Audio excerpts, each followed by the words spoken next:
Hello guys, आज है day 43 हमारा डिजिटल मार्केटिंग लर्निंग का। सो टॉपिक है ऑन पेज एसईओ।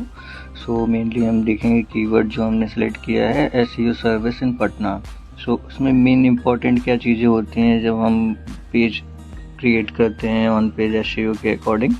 सो सबसे पहले हमें यूआरएल पे ध्यान देना पड़ता है, टाइटल होता है, description, focus keyword, image, alt text यानी कि एट्रीब्यूट भी बोलते हैं इसको हम, body content and H1 tag. ये मेनली पॉइंट्स होते हैं जिस पे हमें फोकस करके ही पेज पे ऑन पेज एसईओ के अकॉर्डिंगली हमें आर्टिकल लिखना होता है। तो ये सारी चीज़ें इंपॉर्टेंट होती हैं हमारी, जैसे आप यहाँ पे देख पा रहे होगे प्रॉपर वे में, है ना। टाइटल ये होता है हमारा, उसके बाद परमालिंक की वही यानी कि लिंक जो हम अटैच करते हैं ऑटोमेटिकली हो जाती है जैसे ही अपना हम टाइटल लिखते हैं उसके बेस पे ही। यानी इन जगहों पे जो हमारा कीवर्ड है मेन, जैसे एसईओ सर्विस इन पटना, ये हमने सेलेक्ट किया है कीवर्ड, तो ये हर एक H1 टैग में भी होना चाहिए, फोकस कीवर्ड में भी होना चाहिए, डिस्क्रिप्शन में भी होना चाहिए, टाइटल में भी, एवरीथिंग।